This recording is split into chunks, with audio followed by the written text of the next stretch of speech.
I think But I don't know. I don't have the. I don't.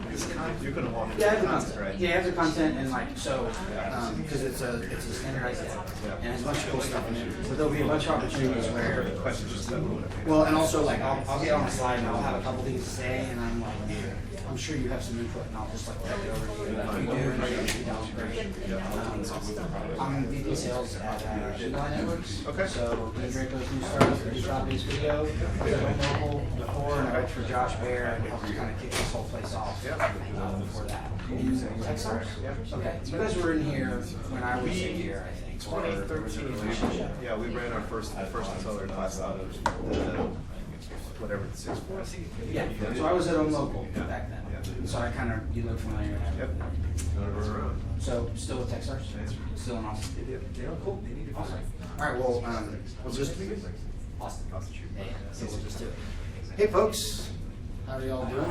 Thanks for coming out to the intro to the Austin startup scene AMA. I'm Austen Trimble. I'm VP of Sales with Eagle Eye Networks. We're a cloud-based video surveillance platform here in Austin. And this is Jason Seitz. And Jason, you want to tell the folks here what you do? I'm with Techstars, and we are an early stage investor. Awesome, thanks. So I always like to do like a little get to know one another stuff before we get started. So how many folks here are from Austin? Born in Austin? That's like the largest number of any. How many people just misinterpreted "from" to mean not something other than born? Okay, one. All right, that's good. That's good. It's still a lot. Yeah. Like at least 3 people that were born here in Austin. Okay, how many people are not actually living in Austin right now? And how many? Keep your hands up. How many of those are like thinking, "I want to live in Austin right now," and trying to figure it out? Okay, so most of you guys are okay, and so let's play the like how far away game. So, how many people are more than say like how many people out of state? Okay, out of state, like right now, out of state. Yeah, I'm out of state. Yeah. Okay, anybody out of country? Where? Nationality Slovakia. Last year lived between United Arab Emirates and India. Awesome. And how are you just hanging out right now? Or? I quit my corporate job, starting startup. Yeah, I love that. And because I was at UT, Okay, so I decided, okay, let's do it here. cool. Awesome. What's your name? Boris Barashka. Okay, you're gonna have to write that down. Yeah. Well, welcome. Glad to have you. So those of you who live in Austin, how many are working at a company that would consider itself a startup right now? How many are like founders or want to be founders? Okay, all right, cool. That's fantastic. Where? Where is which Yeah, like question? what are you doing? Dave and I, we both left our jobs at McKinsey and Company. We, Cool. I live in Austin. We are starting basically the most advanced logistics company. Awesome, cool. Josh Bear would be so excited to hear about all the people quitting their jobs. Have y'all seen Josh's t-shirt? Y'all know who Josh Bear is, by the way? Some of you? So he's the guy who founded this place, and there's a bunch of other folks like Jason and others who are mentors and entrepreneurs and investors and partners and stuff like that. But Josh will be kind of the center of gravity. He's got a shirt that says, "I help people quit their jobs." So that's like his favorite thing to do. So they told me that they gave me the deck. I've done this deck a few times. There's always some kind like of new slide in here. So if I get to one that I have no idea what they're wanting me to talk about, I'm probably just going to skip it or see if one of you guys knows what I should say about it. So I'll try to crank through the like slides and then leave some time for questions at the end. You're not going to offend me if you want to ask some questions in the middle, but there's like a ton of information in here. This is also online somewhere, and Kate can tell me where that is, maybe? It's on Joshua Bear's slide share. So if you go to, actually I think it's Is it in here? Okay, yeah, sweet. it'll So, show you, but it's on the slide so share. there will be a reference to that link in here. So feel free to doodle and draw if you're bored, but otherwise you don't really need to make notes. All right, sweet. All right, that one was easy. So this has been kind of curated by Josh. Like I mentioned before, I've done it a few times. You're going to see a handful of Twitter handles to follow throughout this if you're interested in ATX startup scene type things. So there's a couple. Obviously, you got to follow Josh. ATXstartupscene.com has a bunch of cool info on it. So standard questions about Austin and the startup scene here. What's different about Austin? how do we become a tech hub, how do I land a job at a startup. So we're going to cover all this stuff and a bunch of other stuff today. Probably not exhaustively, but I'll do the best that I can. Okay, so here's some more good questions. How many people took the tour today? Okay, awesome. It's a cool place. We did the who was born in, moved in. Oh yeah, anybody lived out in the valley? Okay, awesome. Like pretty recent or yeah? Okay. Currently, okay. Oh yeah, so you were one of my thinking about moving to Austen people? Cool. All right, fantastic. We did the who has a startup. Okay, who wants to work at a startup? All right, awesome. That was me for sure, like 5 years ago. So technical folks, that's actually not me. But, business folks, cool, awesome. That's great too. You guys been to South by? Most of you, awesome. I know we got one UT. Any other Longhorns in here? I'm a Longhorn too. All right, welcome. Hopefully we got a football team this year. Anybody not raise their hand for any of those questions or any of the other questions? Nope. Okay, good. Okay, yeah. So here's the find this online stuff. So atxrc.com. Josh's slide share is probably where this actual deck is. Apparently, this is being recorded and it's live, and it's always really embarrassing for me that that's the case. I try to pretend that the camera's not up there. I'm going to ignore that fact.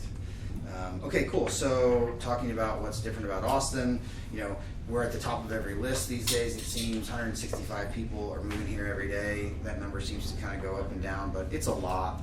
I decided that what it has to be is if it's that many people, there have to literally be people that are just coming here to visit, and then they're like, man, this place is awesome. I'm just going to stay on your couch. Is that cool? Because they can't possibly be planning this. There can't be 165 people planned moves here every day. So I think a chunk of them are people that are practically vagrant and just crashing on friends' couches, which I've done, so I can't judge anybody.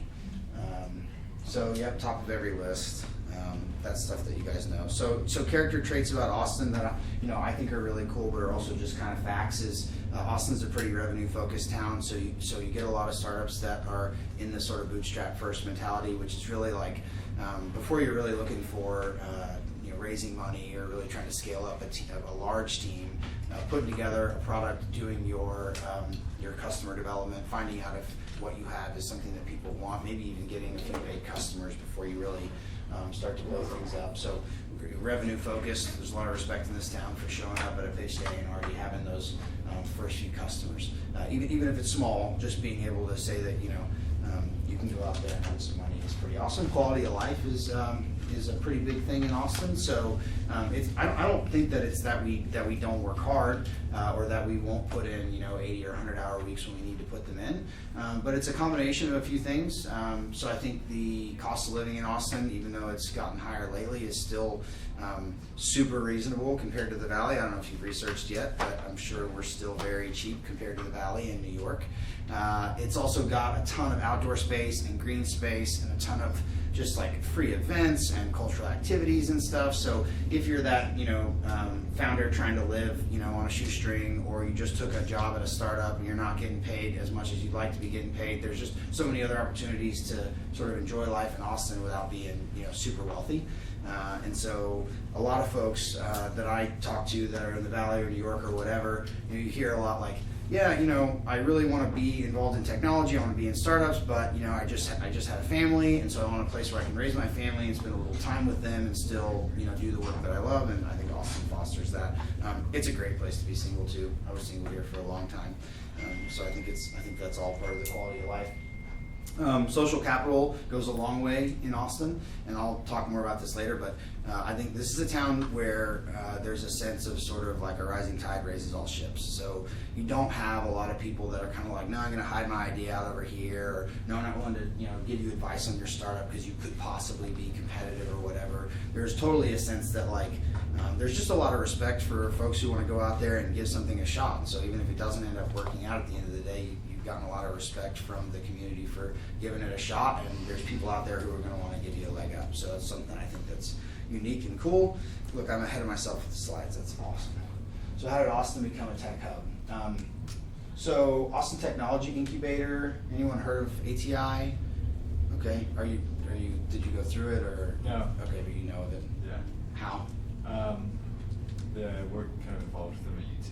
Oh, cool. Are you at UT right now? I am. Okay, cool. Are you in the startup class? I'm also in an organization called Longhorn Entrepreneurship Agency. Oh, cool. Yeah. Awesome.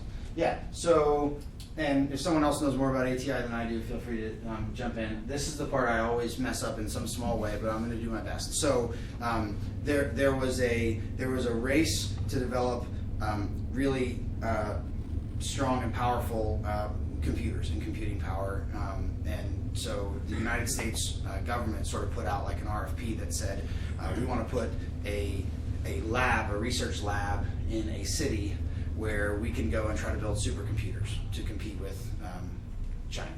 And so they put this RFP out there, and a bunch of the guys that were involved in like the Austen Chamber and stuff back then, and in Austin Technology back then, so our roots are a hardware town, they went out and basically applied for this thing and said Austin is the place that you need to be, because Austin is the best, and we've got all this great talent, and we have the university and all this stuff, right? And so George Kosmetsky was one of these guys.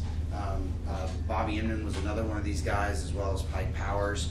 And so we won that RFP, and they decided, the government brought that here to Austin, and that's the MCC, the Microelectronics and Computer Consortium. And basically, y'all know what the domain is? That's the domain now, plus like IBM's office, right? And so that was, them, IBM, and a couple other companies were really like how Austin got its start as a technology town, as a hardware town. And so that was kind of what set it off, and until probably for the following 10 years, we were still mostly a hardware town, which of course you guys know, the Dell story and that kind of stuff. Probably only in the last 10 years that 15 that we've really kind of started to get a name as more of a software town. That slide is nothing I know anything about. Yeah, so again, a little ahead of myself, but after IBM, you had Michael Dell dropping out of UT, building computers in his garage, PCs Limited, and now it's a multiple billion-dollar private company. And anyone heard of this Dellionaire thing? So it's kind of an Austin thing, and it's like, so people who, as a result of the IPO and the growth at Dell, made millions of dollars, and then were spun back out into the ecosystem, right? And so a lot of these people actually ended up going out and taking that money and starting other companies. Some of them disappeared, and are just chilling now, just enjoying their money. But the folks who were really excited about building companies, they went out there and they started doing that.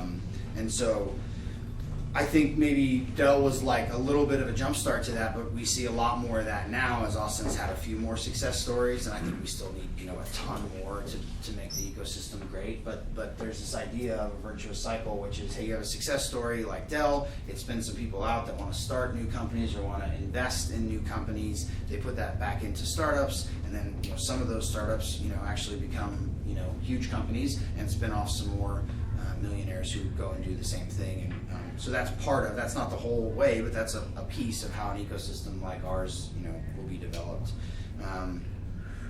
So Tivoli was one of the early software companies that was kind of on the map for Austin. I guess this is probably like in the 90s. And this is a little bit of a map of all the companies that were sort of spun out of the Tivoli days. And some of these you guys might recognize, some of them you might not. I have more to say probably on the Trilogy slide. Do you have anything on this one? No. I didn't think so. No. So Trilogy, I know because Josh was at Trilogy, and they had this concept of Trilogy University, and they basically went out and recruited a bunch of engineers and CS guys from major universities around the country to come work at Trilogy and be a part of this Trilogy University. And so there's like classes of people who it was like, oh, I started at Trilogy in '99 or whatever, and a lot of those guys, including Josh Baer, and I think some of the Bizarre Voice guys, and some of the guys at HomeAway actually spun out of Trilogy. And so just part of the sort of virtuous cycle that we were talking about.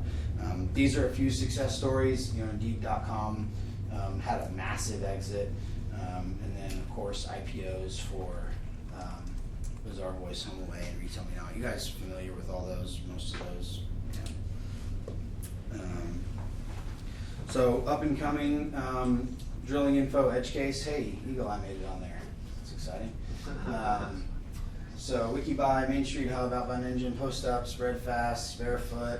I mean, Spreadfast and Sparefoot are just blowing up right now. They're hardly even up and coming. Same thing with UShip and WP Engine right now, but definitely some of the other ones are still up and coming startups and growing pretty rapidly. I don't know. There's lots of companies. So who would you not know? Yeah. Who's missing from the list? Oh, yeah, no, I know. And so, I think as a result of the ecosystem that we've already got here in Austin, all the 800-pound gorillas have dropped campuses here, right? So basically everybody on this list has a campus here. A lot of these are not, Austin-based startups, but decided, hey, we're gonna go put a footprint here. And then interestingly, a lot of those guys put a small footprint here, and now they're just like expanding and adding and adding and adding. So they see it too, and I think that's a good thing for us. I think it brings in more engineers, it brings in more people from around the country to get involved in the ecosystem. Cool things about Austin, South by Southwest, the Startup Week and the Startup Crawl. So they do Startup Crawl before South by Southwest or in the midst of, and then in between the 2 weekends of Austin City Limits, along with the Austin Startup Week. And can't recommend that enough. It's a really cool event. It's a really great opportunity to meet, hundreds of people at startups all around Austin. You get a badge and you get invited into like 40 or 50 different as many as you have time to go to in an evening, and they'll usually run some buses in between them or something like that. They'll have a couple hundred that'll have, booths and tabletops here. So we're a Google Tech Hub. Google is leading with fiber in Austin, and their autonomous car project is here. We have the university here now. We've got the medical school as well, and the list would not be complete without Capital Factory, of course. So yeah, we talked about Austin Startup Week and the Startup Crawl. Got to do that. I think it's going to come up later, but the Austin Startup Digest. If you guys are not sort of subscribed to that yet, that's going to be like your weekly guide to everything that's going on. And out ahead of Startup Crawl and Startup Week, there'll be a bunch of stuff in there about when you should be getting involved and how you go sign up and all that stuff. So I would definitely recommend checking that out. So we're a Google Tech Hub partner. So Google does a lot of stuff here in Austin, and these are some of the other cities where Google gets involved and brings projects like the autonomous car and other stuff like that. Talked about fiber. There's one of the little cars. I can't wait for this. I don't want to drive anymore. At least not in the city. Okay, so Longhorn Startup. So you were in the class, right? I was in the seminar class. Okay, got it. Yeah, so there's a class that Bob and Josh teach at UT, and basically you take the class, and at the beginning of the semester they pair you up with somebody and you kind of work on a concept, and then the idea is that you sort of like launch a company, in a semester, or at least launch it enough to be able to do a demo day and a pitch. And they always get somebody great to come and speak at it. And they got Mark Cuban out there this last time. And if you don't know Bob Metcalf, he in and of himself is pretty awesome. He's the guy who invented Ethernet. He's here in Austin and he's super involved. And if you meet him, you can just walk up to him and be like, "Hey, Bob," and like he'll just assume he probably knows you and forgot who you are. But he's hilarious and he's awesome, and he'll have a conversation with you. So professor of innovation at UT, founded 3Com, invented Ethernet. And then Ben Dyer is also pretty awesome, founded Peachtree Software, entrepreneur in residence at UT. His son's got a startup. He's pretty involved also. Another great guy to meet. I think he does office hours and stuff up here as well. Talked about the med school, really excited about that. Melly? Of course. Frontgate, right? Mm-hmm. Okay, so you guys know Frontgate? So Melly Price founded Frontgate. She's been involved in a handful of other startups. She's a partner up here at Capital Factory. They just, I don't know if the slide's in here, but they just gave her the title of like Director of Innovation or something like that up there at the med school. I could look up what it is by LinkedIn, but I know that's recent. So like the last month. Just a cool thing to see, the intersection already of the Dell Med School and like Austin technology entrepreneurs. Minnie Callan's the Dean for Partnerships and Strategy over there. Yeah, Melly's not in here. Executive Director of Technology Innovation. Yeah, there it is. At the Dell Medical School. So Melly's super smart. kind of genius entrepreneur and built several companies of her own, and now she's over there helping the med school figure out how to get more involved in the technology community. And so we actually have a growing med tech startup space here in Austin, and we all hope and think that the med school is going to just accelerate that, even more. So Texas Venture Labs is another University of Texas sort of group, and essentially I think this is the one where they put together MBAs and engineers. Are you familiar with this? I think it's a master's program. They bring MBAs and engineers together, and they like postgraduate work on building a company, and then Texas Venture Labs will give them a little bit of funding and some office space. Does that sound familiar to you? Yeah. I think that's Texas Venture Labs. UT has like 5. You did such a good job, man. UT has like 5 different things that they do related to startups now, and some of them are masters and some of them are undergrads. So I'm pretty sure that's right. So Capital Factory, had sort of when they started this space, wanted to be like the center of gravity for entrepreneurs in Austin, and it's definitely become the local center of gravity. There's tons of other co-working spaces and incubators, but this is definitely that magnetizing space where it's really easy to get involved, and they've got a lot of stuff like this where you can come and learn how to get involved if you don't know. And so how do I know what's going on? We kind of talked about this, Startup Digest. So startupdigest.com/Austin. Remember again the deck's online with Josh's SlideShare. But like I said, that's probably one of the best things, because it's just going to give you the weekly update on everything that's going on and where you should be hanging out. Austin Startups Group on Facebook. I know that guy, Will Roman. Cool group. There's actually a job specific one that I think is coming up here. This looks like it's supposed to be more than just Josh Baer's Facebook page, but we'll move on. So Austin Startups at austenstartups.com. It's a cool site, has a lot of info on the Austin startup scene. Definitely worth checking out. There'll be a lot of stuff in there during Austin Startup Week about events and how to get involved and volunteer opportunities and stuff like that. So I guess I got it right at least. Sign up for the Startup Digest. I told you guys that one. The Twitter accounts, we'll have some more of those that are coming up. There's some coffee shops that are pretty key that we'll talk about, so we'll jump into some more of this stuff. How do you land a job at a startup? So Austin Gunter? I do. Have you seen that he just put out a book? What's it called? It's called The Liberal Arts Techie. And I haven't read it yet, but I know Austen really well, and I'm really excited to see what he's got to say about it. I have wanted to write this blog post for a long time because that's totally me, business guy, not an engineer, but wanted to be in technology startups. Startups need you too, which is kind of the point. And so I can give like a little summary of things that I think are great, ways to get involved. But I'm going to read Austen's book, Liberal Arts Techie. So I would check it out. It's a guy who kind of came up with me, actually. We were both working I was with Josh Baer and he was with Jason Cohen like 6 or 7 years ago or whatever, and he kind of created marketing at WP Engine, has gone on to do a bunch of other stuff, and wrote that book, so pretty cool. And introductions are great, right? So anybody that you know in your network, which incidentally, probably almost everything else on here and everything else we're going to talk about is how to build a bigger network here in Austin as well. So if you think, well, I don't know anybody now, there's like a million ways that we're going to talk about today that you could actually get to know people, and then all of a sudden those people are in your network and they can make introductions, and you never know where that's going to go. I can't remember the last time I applied for a job. I mean, it's been just like, oh, you should meet this person, and you should meet that person, and then stuff just happens, and ecosystem in Austin's really cool that way.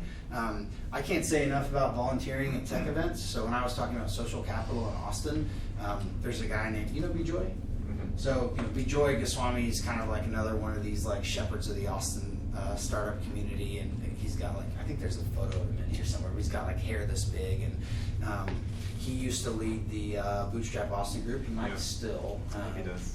And so, when I was meeting with him early on, I was asking a lot of these questions. He was talking about social capital, and just the idea of hey, go take the skills that you have, infuse them into the community, and you're going to generate social capital by doing that, by just like being willing to get involved and help people out. And I guarantee you, as you learn more about all the events that happen around here, there is no shortage of places where you can go and volunteer and get involved. And you never know at the end of that event, like who that person is that's running the event, and all of a sudden it's like, no, they actually work for Josh, or they work for Bob Metcalf, or somebody else like that. Next thing you know, you have an intro to that person or whatever, just because you're involved. So I'm a huge fan of that. I think honestly, I think that's even, if you're really wanting to aggressively build your network or aggressively look for a place to find your next job, it's even better really than just attending the events, because you're really putting yourself out there saying that you want to contribute to the community. So I think that's really good. There are some Facebook groups like Austen Digital Jobs, Austen Startup Jobs. I think those are going to pop up here in a little bit. So getting your resume out on those. Attend a Capital Factory job fair, startup crawl. We talked about that. Hang out at co-working spaces, and there's a ton of them. And go to meetups. Obviously, volunteer is like my favorite one. So there you go. Capital Factory Jobs is a Facebook group for digital jobs, and then there's Austen Digital Jobs, and then there's Tech Volunteers. So if you're like, well, where do I volunteer? This is people that are going to be posting, asking for help at their event. I mean, a lot of times even the sponsors of the event will be like Google or Uber or Apple or WP Engine or someone else like that. It's like, that's a company that you wanted to meet somebody at or whatever, and you go and you volunteer, and then you're helping out with the sponsors. It seemed like we had a sponsor the last time for this event. Kate, is there anyone I'm supposed to be talking about tonight? Or Not this one. Okay, cool. So sponsorship is huge for stuff at Capital Factory and other events around Austin, so that's another great way to get connected, is to volunteer for people who are putting on those events. So I think there's a whole, there it is, co-founder meetup. There's co-founder meetup and co-founder dating. So there's whole events dedicated to finding somebody to build your company with. Hackathons, Cafe Bedouins, a place where people go and work on side projects, hanging out at meetups. So there's a ton of ways to meet people, whether that's you're looking for a technical co-founder or you're looking for someone to help you figure out the business side of things. So hack events, Cafe Bedouins 3-day startup is a cool one. Startup weekend, and there just continue to be more and more. So Hack for TX, Civic Hack Night. I think that's is that Dave Altunian and I don't know. and Might St. be. Ed's? I think they hosted Yeah. at St. Ed's, and Dave Altunian is one of the guys who runs it, and it's I think that's Civic Hack Night. It might be. There's another one I think that's like Hack for Social Good. But anyway, there's a million of them, and here's a few of them. So no excuses if you want to get involved in that kind of stuff. There's a whole AMA here on how to meet investors and how to get funding. It's like intro to Austin startup funding or something like that. But again, the similar formula, your network. And so how do you build a network? You get involved, you volunteer, you meet people. That's always the best, or introductions from friends and family. But co-working spaces, hanging out there, incubators and accelerators. So in addition to being a co-working space, Capital Factory has a fund, and you can apply and pitch your company to the fund, and they'll give you some mentorship and some space, in exchange for some equity. So that's another way to get started.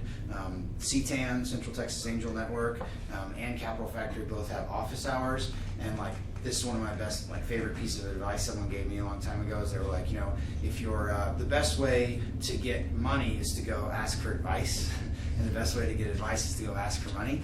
And so I don't know anything else about the AMA on raising money, but every time someone asks me, I'm like, you need to go to every office hours you can and just ask a lot of advice related questions, and guarantee you'll probably meet someone who's like, well, let's get together again. Tell me a little bit more about this. And incidentally, the same thing applies with jobs.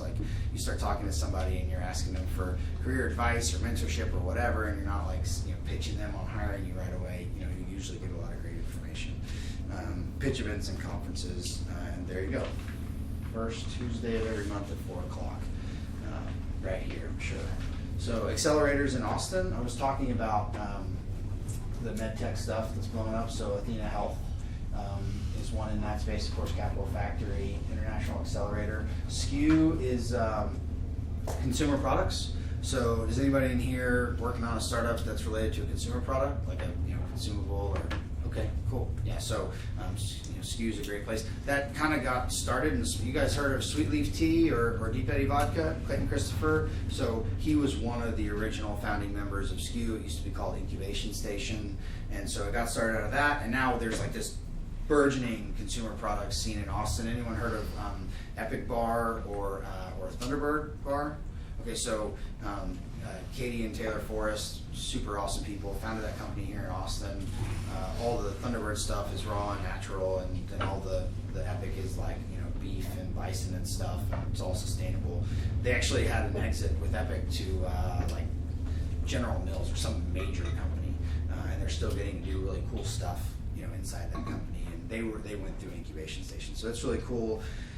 Your time to shine. Tell us about Techstars a little bit. You can talk at least as long as I talk about SKU. Well, I'll talk more when there's Q&A, I'm sure. He knows the packaged content.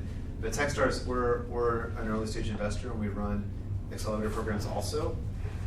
We currently run 22 different accelerator programs in different cities. We're on 4 continents, so we have a pretty wide network. And I think one of the things you should think about Techstars relative to the other kind of offerings in Austin is that we are a good touch point to expand your network outside of just Austin and Texas. We're 10 years old. I think about 1,000 companies at this point have gone through one of our programs. Aggregate around $2 billion worth of venture capital raised, and I think $5 billion worth of total market value in those companies. I don't know.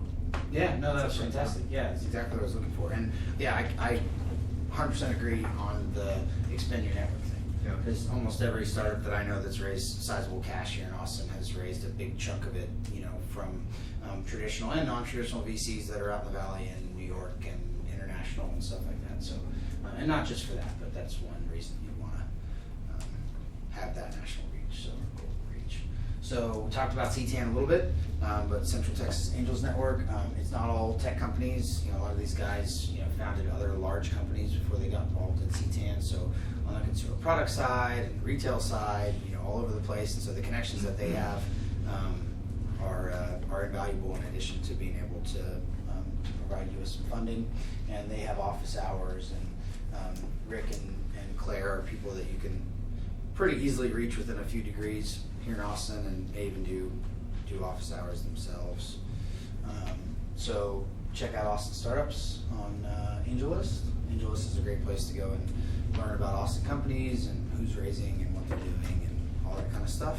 Definitely a good place to make a profile if you have a startup and you're going to be in fundraising mode. Definitely recommend that.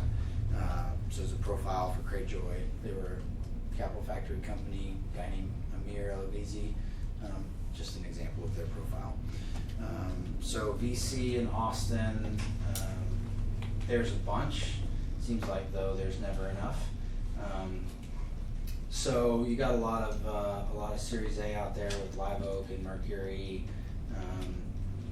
Silverton, I'm pretty familiar with Kip and Morgan and those guys. And then there's a lot of new ones on here too that I don't know super well. Like I know S3 a little bit, and Kavu. I think Build Group is the Rackspace guys. Yeah, and so I know everyone on this list. If we want to hear if you want any detail on any of them, I don't know. Yeah, I mean, if you want to provide more insight into like what they focus on, or so Build Group are ex-Rackspace guys, and they're looking at later stage bootstrapped companies largely. So Kavu is focused on CPG companies, and so they're mainly looking for actual food products and things that are going to go on shelves, not technology. Yeah, that's Clayton from Sweet Leaf. Yeah. Corsa is a seed investor, and they are raising their next fund, which is useful to know, right? I think what I mean, the implication there is people that if they may not be writing as many checks. Yeah. Right now. Live Oak is I think $108 million fund. Series A focus, as mentioned, and their ex-Austin Ventures partners who have hardware background. They're mostly semiconductor guys, and they do a lot of enterprise software type investing. Mercury Fund is listed here, but is actually based in Houston. I think their fund's $120 million fund, but they have a lot of investments in Austin. Their investment focus is Middle America, so they're on the road a lot, and they kind of consider Austin. They use the Techstars office actually as their Austin mailing address, but they're here that often. Next Coast Ventures. So Tom Ball has a partner that he's doing this with. Tom was a partner at Austin Ventures, and so this is a new fund. I think this is public filing, so it's not, but it's around a $50 million fund target. Offset, Chris Pacitti. Chris also is an ex-Austin Ventures person. I think that the pattern you'll see is that most of the professional venture capital in Austin are ex-Austin Ventures people, for better or for worse. S3 Ventures focuses a little bit more on later stage things, but they can actually write the largest check out of anybody on this list. But their pace is sometimes slower, so that they don't invest as frequently.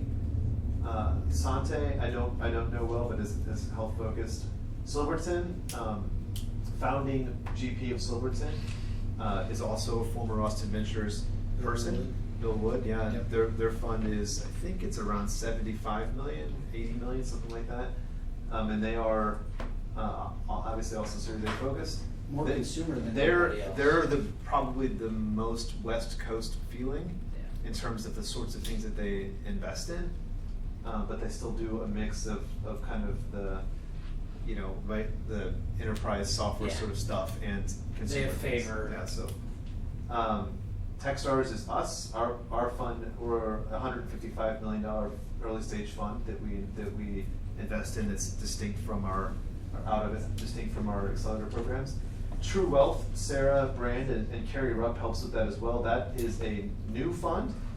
They should start writing checks in the fall, and they're focused primarily on women-founded and women-led startups in a couple of specific verticals, one of which is healthcare, and there's a couple of others. But that's kind of the quick run through. Awesome. Thank you. Yep, way better than I could have done on that one. I had a couple of them. That's fantastic. So places to work, looking at co-working spaces as a way to start out. There's an Austin office space Facebook group. There's some recommended commercial brokers in town. Subletting from another company is an option as well. So you'll see, a company that gets big for their incubator space and goes on and takes some space, but they're still a little small for that 5-year commit that they're going to make. So they may be happy to bring in some folks and lease you a couple of desks, which is very similar to being at a co-working space or an incubator space and being able to kind of pay a month-to-month deal. Staying close to downtown, I think, is super important. I think a lot of the talent and a lot of young folks want to be central and not have to commute too much. And there's just a ton of density in startups in the downtown Austin space. There's just probably 10 times more companies. I think something actually just worth mentioning. I mean, I'm a downtowner also. I love being downtown, and I live downtown and work downtown. For people that aren't from Austin, there are other parts of Austin. Yeah. and there are sub-communities full of developers and startup people in North Austin and in Round Rock and in other places. And if you're moving here, it probably is worth visiting and seeing those other places also. People don't like to commute. People don't like to deal with the travel. If you're downtown, you are not going to be able to very easily recruit engineers who are in North Austin. Yeah. And vice versa. So you need to triangulate in on the sub community that if you want a highly localized kind of setup. Yeah, and it used to be only kind of like Tech Ranch that was. There's as far as There's it's all a lot over space, but there are in there now. companies. There are lots and lots of companies, and the reason being is that it's obviously cheaper to live further away from downtown, and so the demographic that has children or that maybe is in a corporate job and then leaving that job to do a startup is less likely to be within walking distance of Capital Factory, just as an example. No, totally true. Totally true. There's a ton of stuff out on 360 as well. Absolutely. Probably worth like actually a slide. Yeah. It's like pointing Yeah. out some stuff. But co-working spaces that are outside of core are probably a great space to start too in terms of just getting to meet people. It's not like you could just go hang out outside of Dell and No. you're going to meet a bunch of people, but there's probably some kind of coffee shop up there where those guys, if they are working on a side project, are hanging out. Yeah. And probably be worth adding some of that stuff to the list because I totally agree. It's And some of the big companies on their 800-pound gorilla slide intentionally have offices that aren't downtown. Yeah. Google's office is not downtown. Yep. Indeed's office is not downtown. Yeah, Apple's the same. Yeah. So. Yeah, and a bunch more. So yeah, it's a really good point. There's a ton of density downtown. I think there's a huge attraction for young single people to be downtown. But absolutely, like. And I'm not talking downtown. I love it downtown. I live downtown. Yeah, yeah. And I think but it's a really good point. I mean, it used to just not be. It used to be more like just enterprise stuff, kind of outside of downtown, and just like 1/10 of this list in the downtown area, and then the density blew up downtown first, and then as Austin got crazy with 1,000 people moving here every single month, people started being like, man, there's still some really affordable stuff that's like 5 miles that way, right? And so they're doing that now, and it's a really good point. But yeah, here's a list of a ton of startups that are also here downtown. So co-working, yeah, like Chicana's, East Side. A lot of downtown, Capital Factory Link, Galvanize. I believe that, WeWork has a downtown and a central space now, so some people would consider that north. Sure. And then, Arboretum, Tech Ranch, and then another one on the east side, Orange Co-working down south. Is there something I'm missing in terms of this? I think I don't it's think pretty so. up to date. So there's definitely some places that, to be if you're living a little further east or further south or north that you can get plugged in. Or even if you're not living yet, like I think it's a good point to go check those out. If you're already kind of in look for office space mode, like we talked about, the Austen office space Facebook group, and this is cool. So city's unique ambitions. I love this. So I think this is from a blog post by Paul or from a book. Do you know? I don't know. Anyway, so it's I think it was one of his essays. okay. So Paul Graham, kind of big investor, tech guy, kind of put out this idea that every city has like a culture to it that you can sum up in a couple of words. And so Boston, be smart, pretty obvious there with all the Ivy League community. Silicon Valley, be powerful. You just have these big, that's the 800-pound gorillas, right? New York City, be rich. LA, be famous, for obvious reasons. DC, be an insider. It's all about connections in DC. And Austin, be joy, added his own to this. And Austin is to be yourself, right? And so, anyone heard of microconf before? I only learned about this recently. Are you familiar with microconf? So, microconf is a bunch of tech startups that are loosely organized but get together once a year, and they're all guys who are bootstrap only. They're never going to raise any money. And I know a bunch of guys that are in the tech scene here in Austin that do that. So one of them is a guy named Taylor Brooks. He built a site called Simple Donation, and basically it allows churches and other nonprofits to collect auto debits from your account every single month in a really easy way. And he went and did internet marketing to scale that up and bootstrapped it and built it himself, and it throws off like a nice little salary for him and maybe one other employee, and that's it. And he's not trying to go raise a bunch of money or whatever. And so it's a cool example of be yourself, and he's got a couple other projects. He's working on a CRM project right now as well. And then you've got companies in Austin that are totally on the track to go be a billion-dollar or are a multi-billion-dollar company like Dell and also like Indeed. And so I think Austin provides a bunch of different opportunities to plug into that sort of spectrum, but also to just create your own place on that spectrum. And so that's the unique ambition of Austin, and one of the things I think makes it cool. I don't know, do you have anything else to say about that? Or? No, I like it.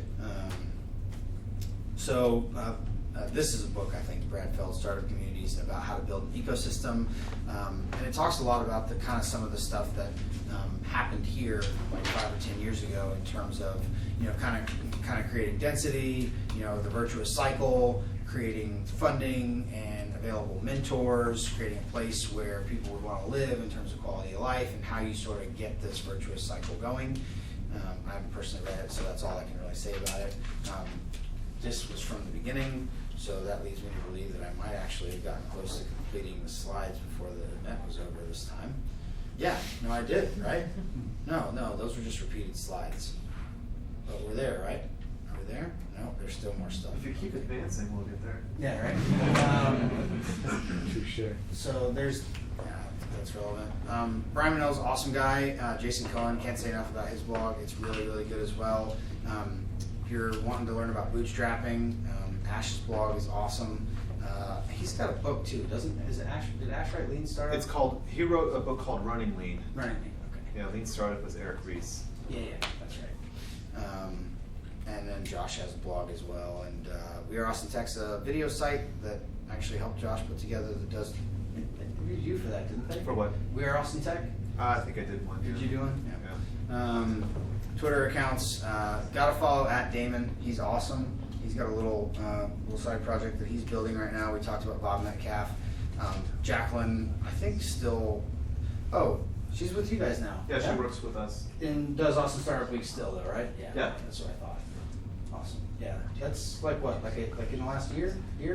For Jacqueline working Yeah. with Techstars, she's been with Techstars for 2 years, 3 years. Okay. 2 I years. like the way, like when I first moved here, I was like working for her, Yeah. doing like Awesome. contract marketing stuff with her and all that. Yeah. She's awesome. She's like in the middle of everything event related. She runs our events globally, Oh, cool. which puts her on the road a little bit Okay. much right now, but Yeah.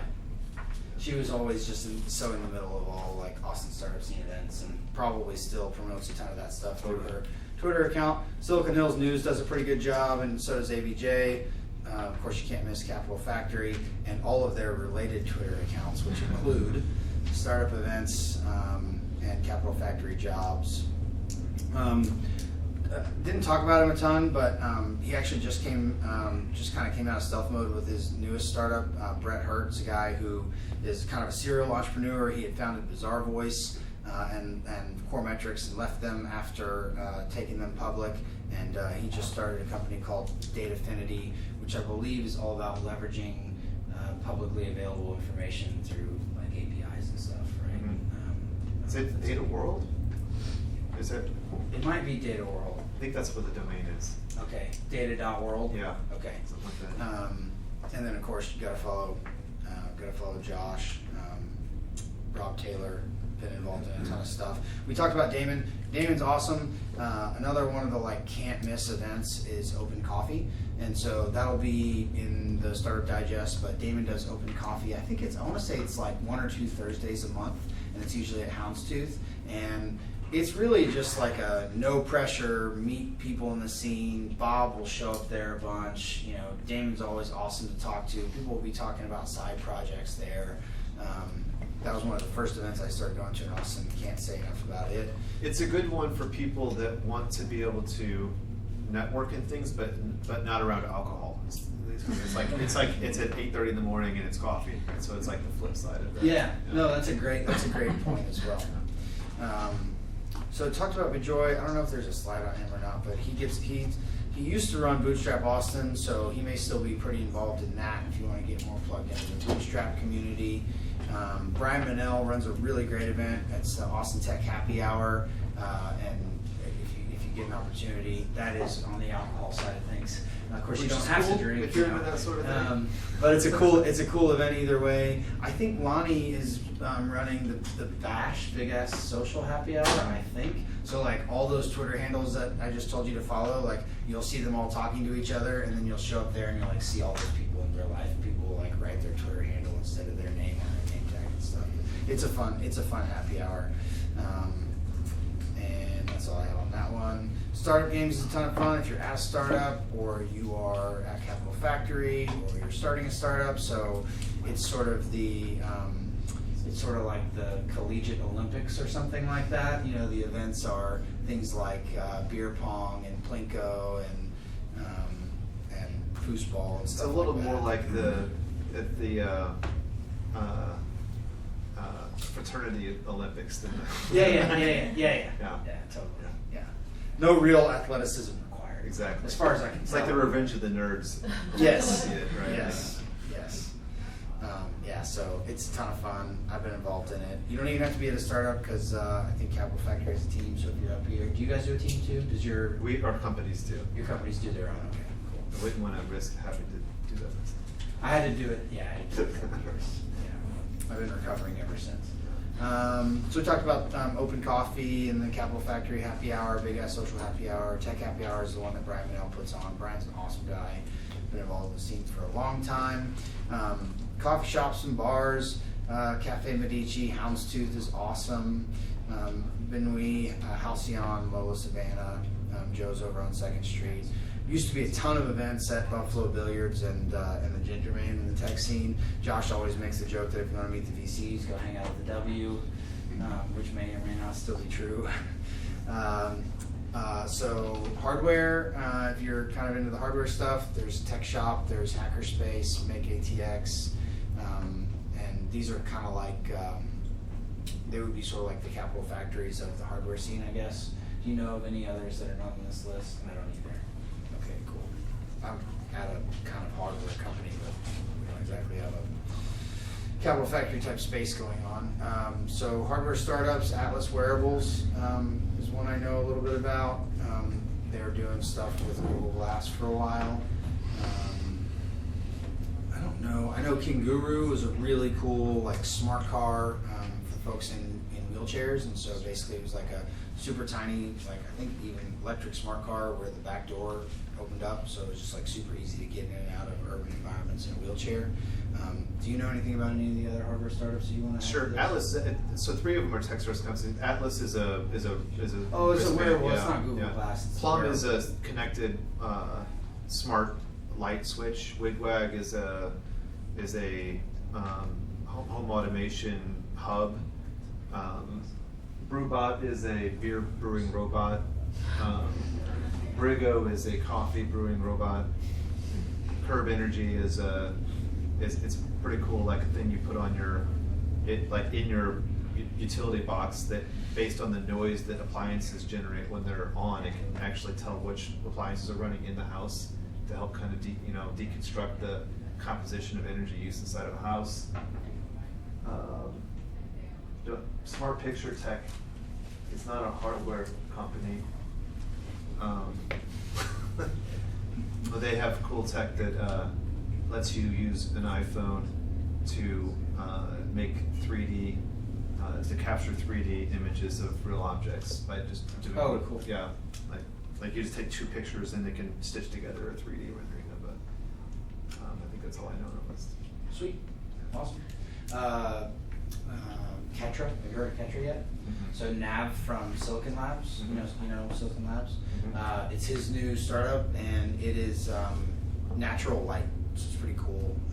Basically, it's like you have like a hub somewhere in your house, and then like there's different settings, so you can leave it on natural, and then what it does is it doesn't just dim the lights or brighten the lights, but it like changes the spectrum of color throughout the day. So anybody heard of Flux before? Sure. Yeah, so I think of it like in that sense, probably like Flux for your house. That's cool. But then it also has like party mode, and it'll do like all different kinds of colors and stuff like that. So. It also tracks, it's the only dye on the market today that can track and keep the same color throughout its entire life. Mm.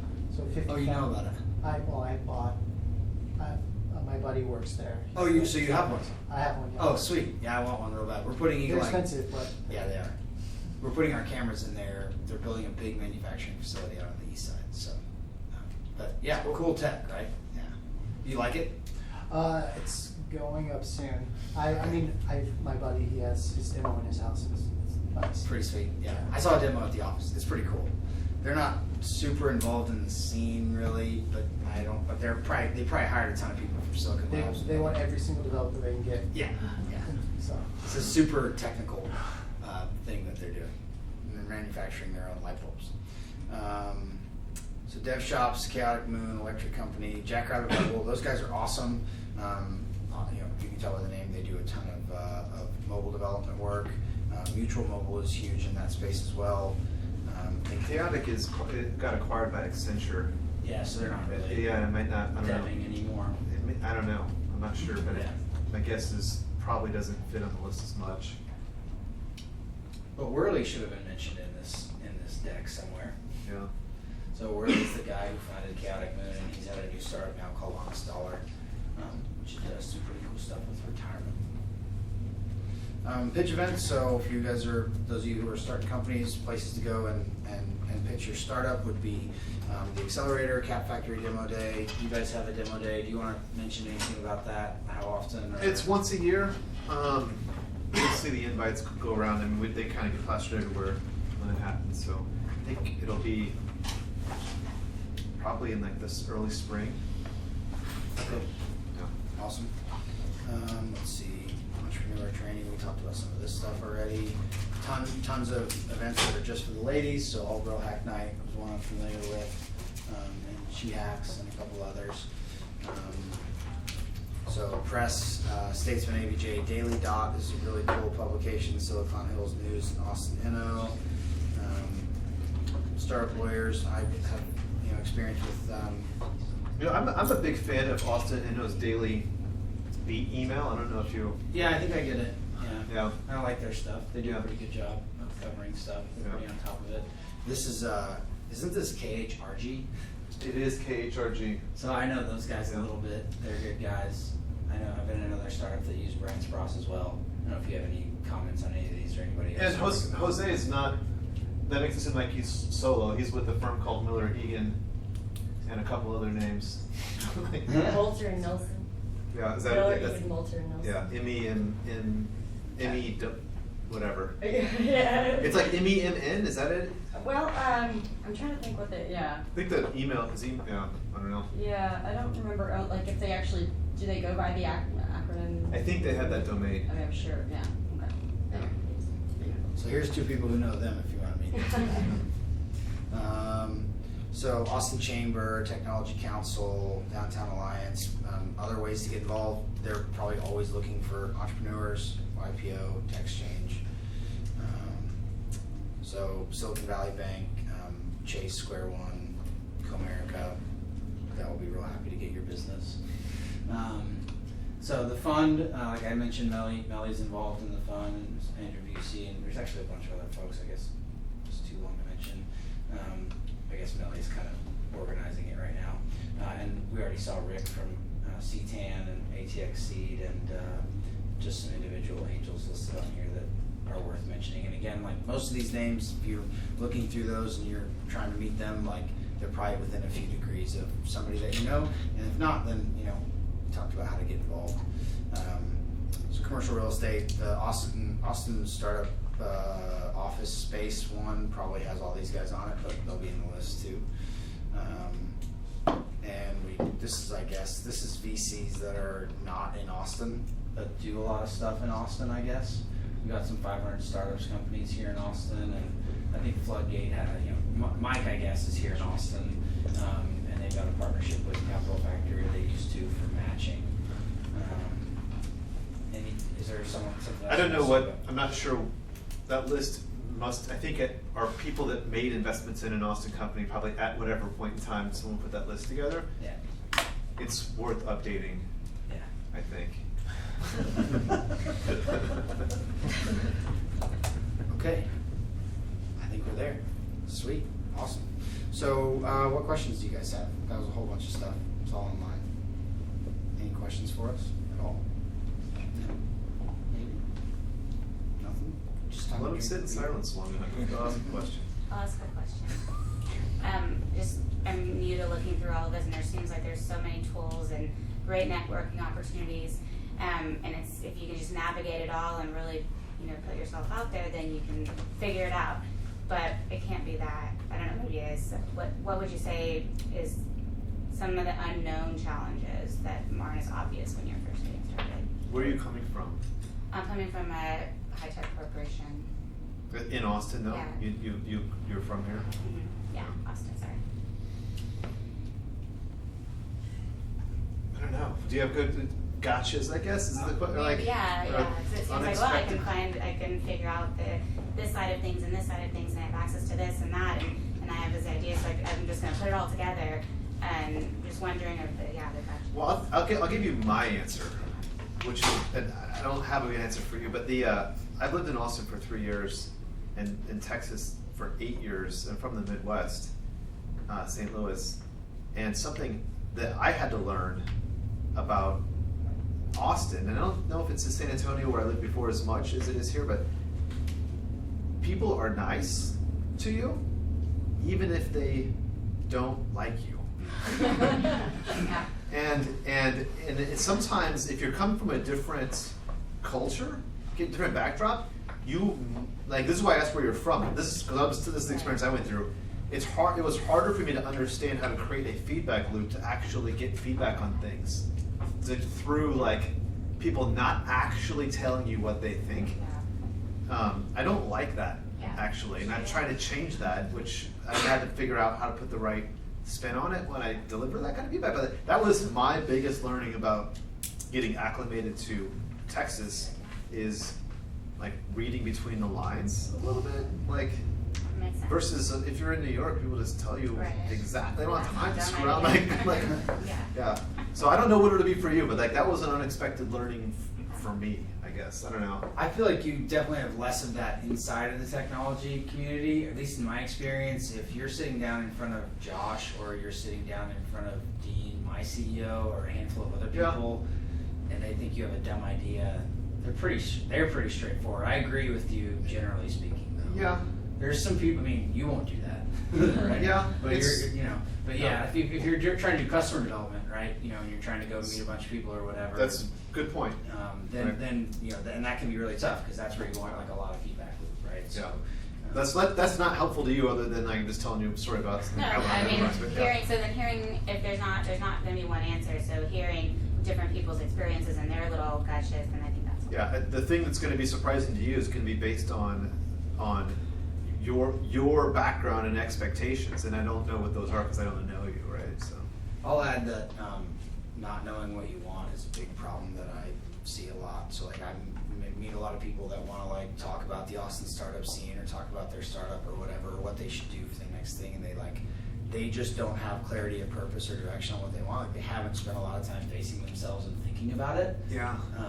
I'll tag on to that a little bit, because one thing, the guidance in this presentation largely was get out there, do stuff, build your network.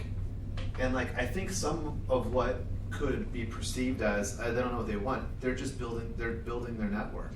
Like, if I don't have a thing to interact with you about, like, I'm just like, I kind of look like I'm probably working, but really all I want is I'm wanting to interact. So maybe the hack is to like, have a thing that you're asking about.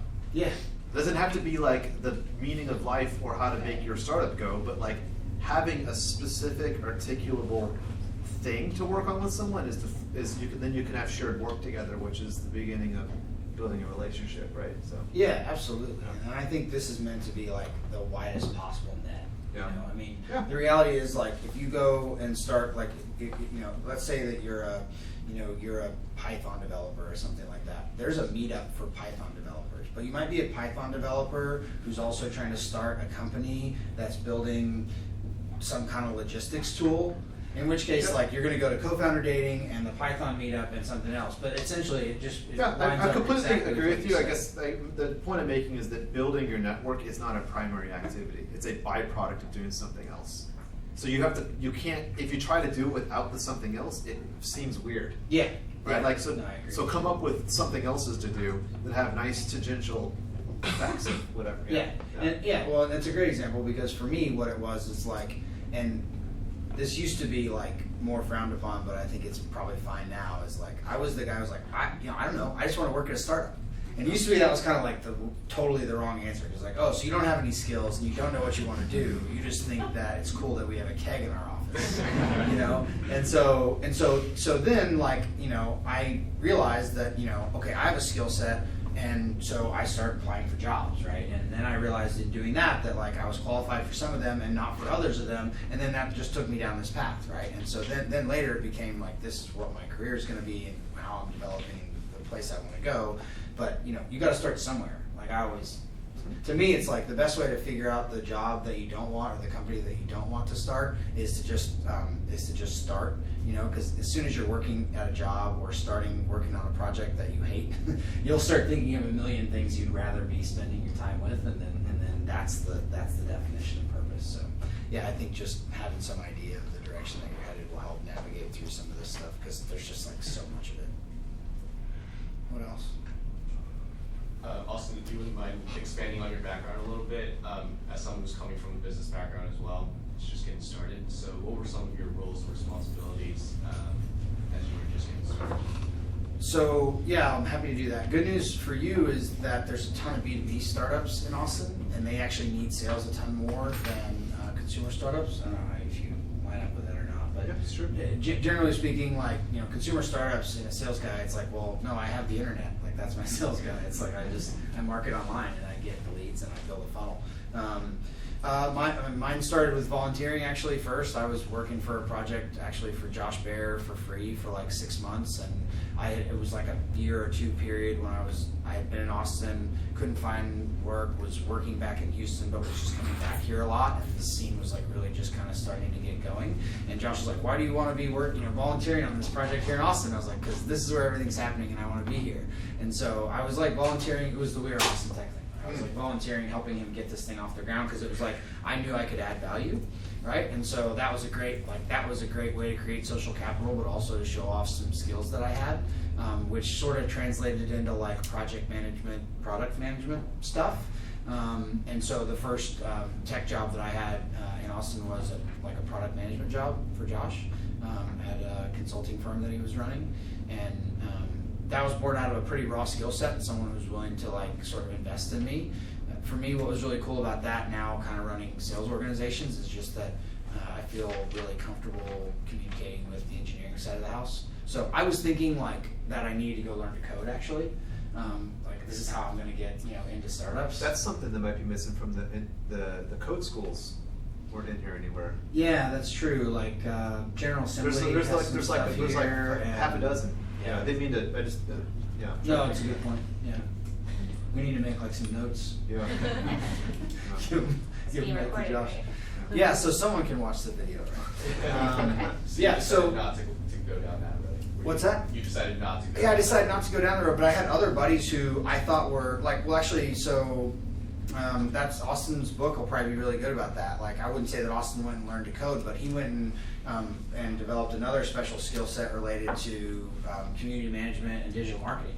And like, as it turns out, for me, that would have been like very slow and boring, because like I really enjoy human interaction and working directly with people. And so I'm like, sure, I have a Twitter account and I do all kinds of social media stuff, but I'm so much more of like an in-person guy. So that lined up more with my passion. But Josh actually is the one who told me that. I was like saying, well, maybe I should just thinking about like how I level up and move on and be able to add value and one day start my own company. Well, maybe I should just learn to code. And he was like, maybe you should actually think about focusing more and doing more of what you're already good at. Instead of like leaning into something that you don't have a natural affinity or skill set at all for, why don't you lean into the stuff that you're already good at, because there's going to be a place for those skills too. And that's not to say I know plenty of business guys who also went out there and just learned to code because they wanted to build an app, and so the customer development and the sales part was like something they were going to be able to do, but they could go to unlimited co-founder meetups and not find someone to build it. So they said, okay, I'm going to go figure out how to go build this thing. So I'm definitely not saying don't learn to code, but that took me on to kind of an implementation biz dev role at my last startup, which grew into VP of sales, and then now VP of sales at Eagle Eye. So that was kind of was that what you were looking for? Yeah, it was. Thank you. Awesome. Cool. Curious as to how the funding environment is right now today. Ooh, you bet. What is the quality ideas that are coming in? And In Austin, or? No, the funding environment is kind of a level playing field for where you get it from. East Coast, West Coast, Austin. I'm more interested in what's the environment look like for funding, and see funding hard to get, things are drying up, that level of insight. The short-term trend is negative. The long-term trend is extremely positive. So in other words, like, it's a little bit harder, I think, right now than it was maybe 3 quarters ago, but it's still substantially easier than it was 6 years ago, right? So like it's so that's a macro. That's across everything, right? It matters what stage, And so the seed and early stage, the capital doesn't travel as much.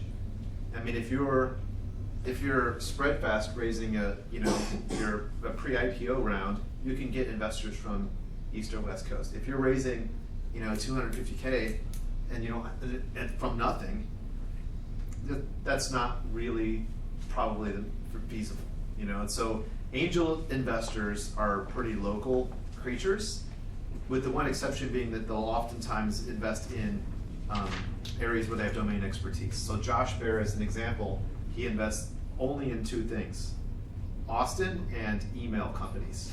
Yeah. Because his background is that he's built several email companies. So he wants to see every email company. It doesn't matter if you're in Toledo, and then other than that, it's Austen.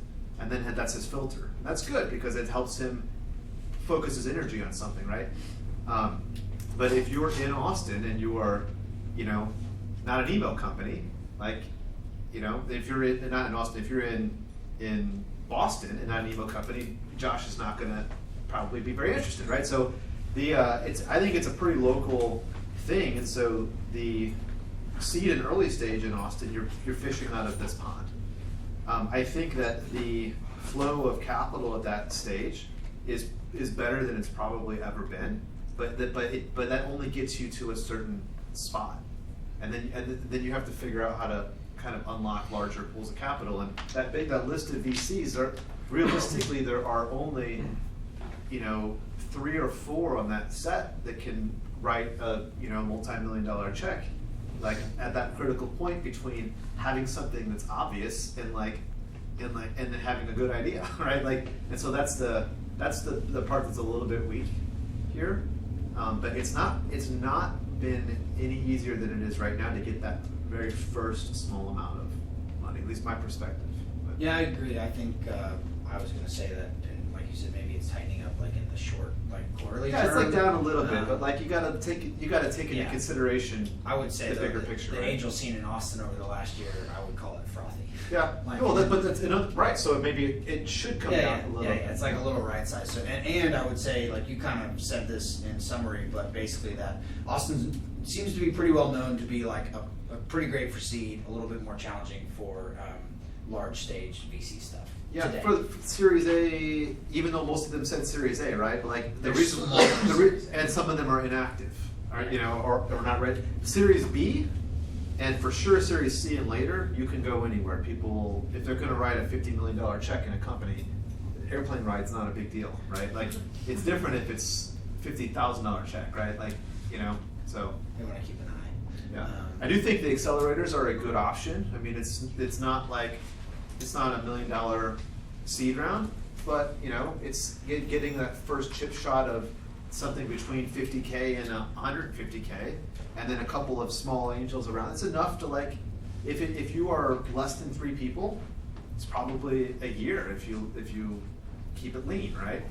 And I think at that stage, there's a lot of people that do that here, right? Well, and I think that to me, it's not. To me, I don't view it as a problem that there's lots of early stage and not as much later stage in Austin because of the fact that it travels, and because of the fact that you said it yourself, you guys are everywhere, right? So if I go and I get involved with Techstars, now all of a sudden my pool isn't just local Austin Angels, because when those guys and the other national and global VCs come to Austin, a lot of the time they're calling you, or they're calling Josh, or they're calling someone to come by and take a visit. I mean, they're as interested in the deal flow here as they can be, right? Sure. And startups too, like Own Local was my last startup was a Y Combinator company, right? And so the Y Combinator alumni, in terms of the VCs that have invested in them, is massive, right? So now you've got a founder at a company that you work for or you meet because you're involved in a space who can make introductions to other people and tell you where you're wasting your time and stuff like that too. So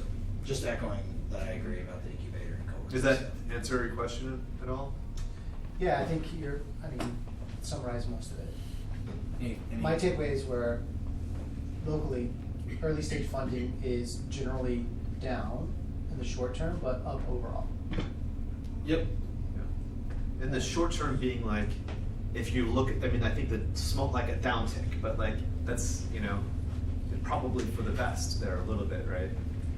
But the takeaway is, I think it's never been easier than it is right now to go out and get that very first check, compared to 6 years ago or 2 years ago even. Yeah, it's ridiculous. Yeah. Yeah. I think it's still really good. What else? Anybody else? Yep. You mentioned your background in business development and sales. Can you guys talk about expectations from venture capital and then also resources available for startups as they scale up and they start looking at adding different G&A functions like sales and EHS, ops management, manufacturing, line supervisors, that kind of stuff? I think you'll have a lot more, so What do you mean by expectations? So to secure like the next series of funding as they start to scale up, is there something tied to that? It's going to be so specific to the mindset of a given investor. They all have different strategies. I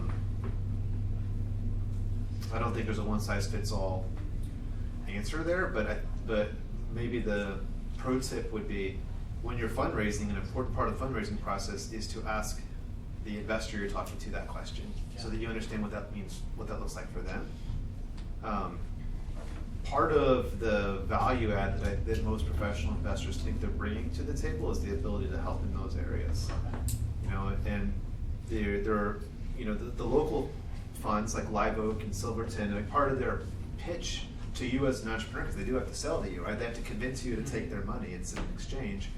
Is that their network is in Austin, right? Like, so they can help you. They can help you find that VP of sales. They can help you fill out your engineering team.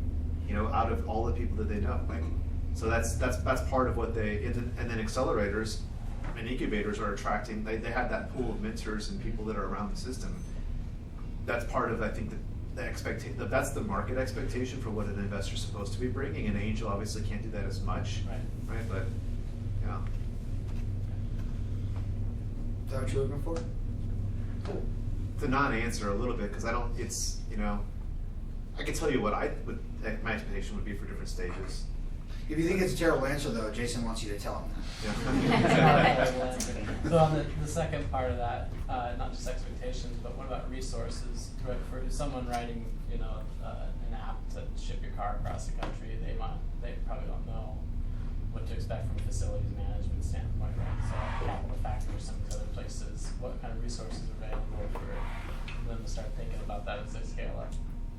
I think there's a huge variety of different experience in terms of the people who show up to office hours, and I think most incubators will have that, right? I think it's easy to get advice, right? That's the thing that everyone wants to offer that. The thing that's a little bit harder is hiring, right? And I'm not 100% sure what the question is you're asking. Hiring is a little bit of an insider activity in Austen, because what this Austen already told you, which is he's never looking, right? So that you have to get to a certain point where you can navigate the recruiting fabric of the city, right? Yeah. That's kind of a good problem to have, because you only need to do that if you're getting somewhere, right? Beyond those first couple critical hires early on. And I'll add to that, I think that I've definitely seen startups that sort of got to a certain stage and it was pretty obvious it wasn't going to work. Yeah. And because of who they were in the scene and who they knew, maybe that was through a VC, maybe that was through a mentor or an incubator, they ended up pretty quickly getting connected in with other people. And so I think that works on both sides of the fence. I think it's a great thing because it's a cool safety net for people who want to go out and take a risk, but I also think as a larger company, I guarantee you the 800-pound gorillas know that. They're thinking that on an even larger scale. They're thinking hey, whatever, if there's 50 engineers tied up over at Ketra and it doesn't work out, I'll take all those hardware engineers or whatever. I'd love to have access to them. So I think being involved in the community can help with that. And, there's specific meetups, right, for specific engineers and stuff too. So not that those guys are always looking, but So was the question more about staffing? Was knowledge, it about not staffing? Knowledge. Okay. Yeah. I don't think that'll be a problem.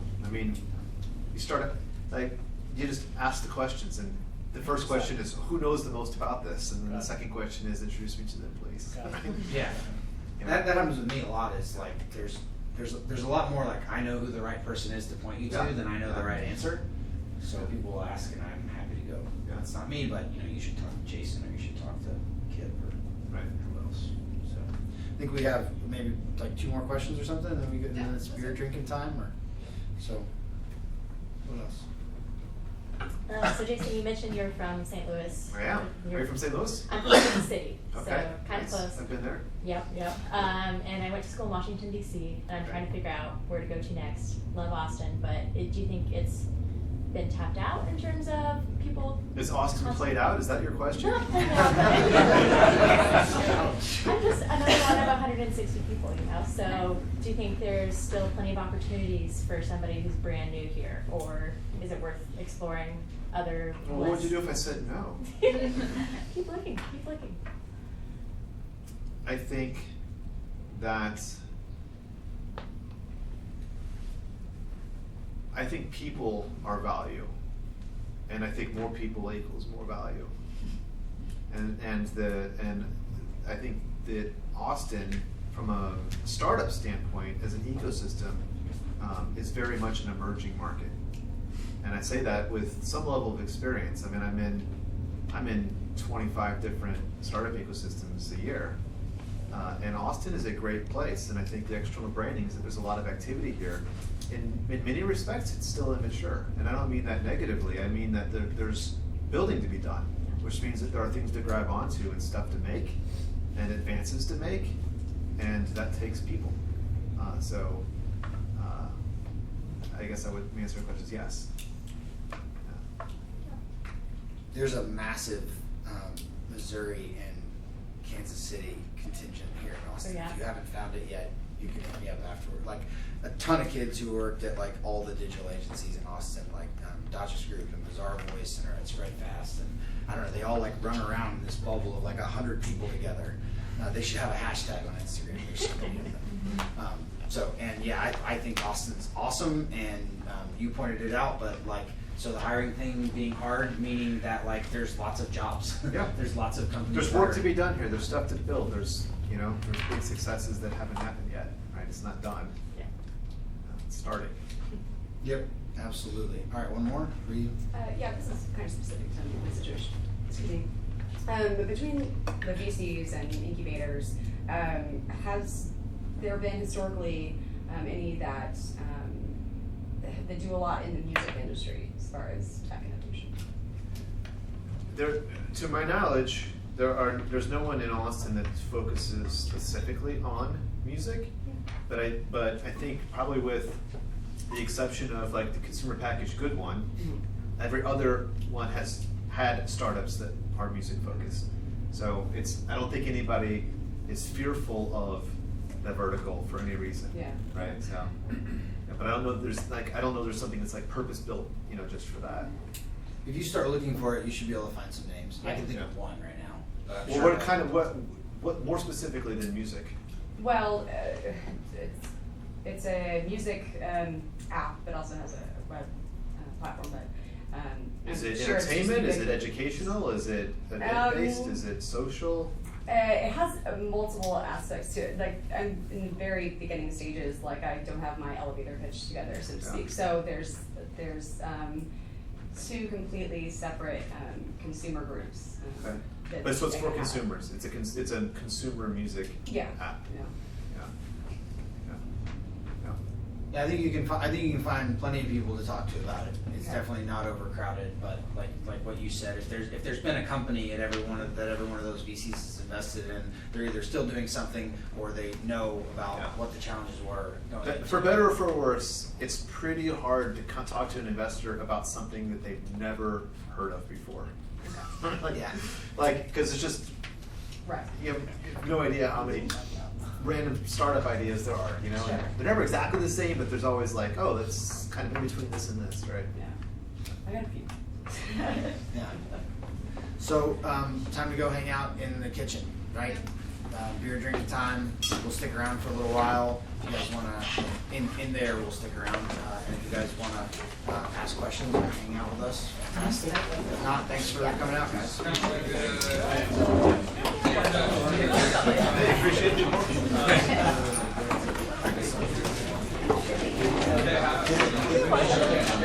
the Who called you?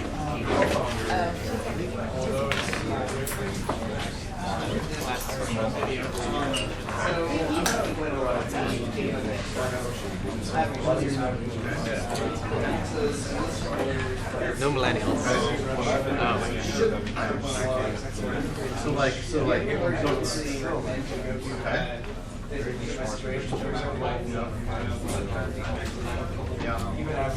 What sort of business process automation? So the pilot?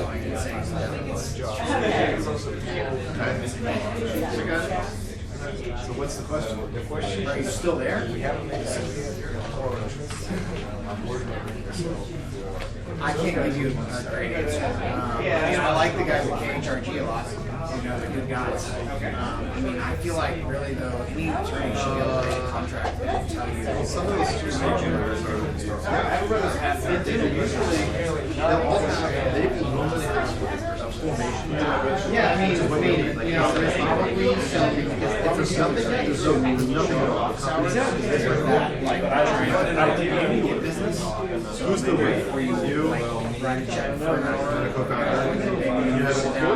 Yeah, like just like ask them. They might say, "Oh, me," because they want your business, but they won't say me if they're not the right person, you know, if they're not as good. So, and just in general, office hours, like our hardest way to do this is say the shoot. The thing that would make it really messy is someone who's involved, they broke some of the code, they're no longer involved.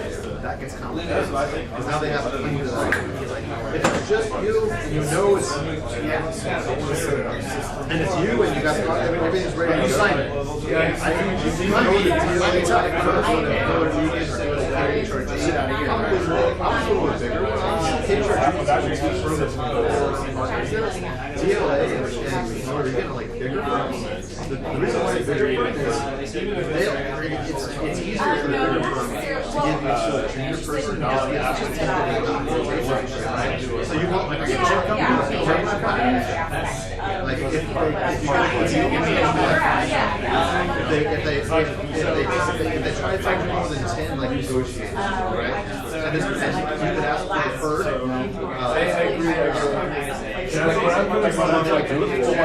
when you close it, right? What would you get invested? Like sometimes they'll defer it for a year or so. So then it will often be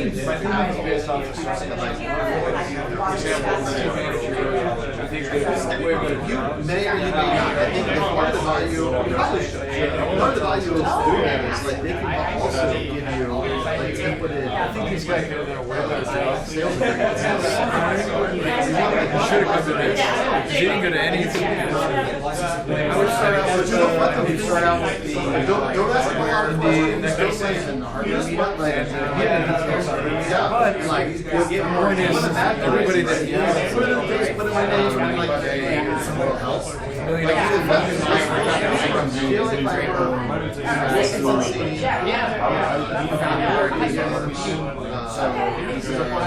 a undergrad. He's a bachelor's in Oh, you told me about this.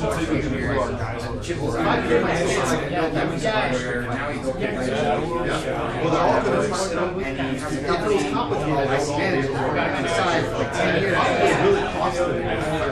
But they'll do it. You're doing it for the future. So I see you as like what you're not going to How did you?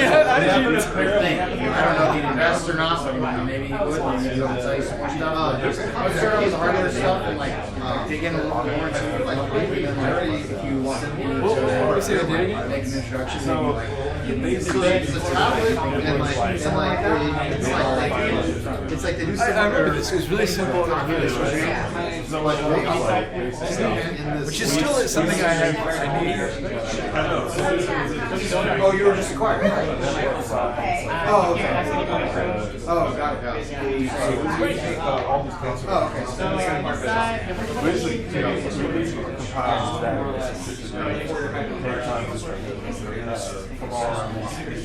So, you're comfortable leaving? Yeah.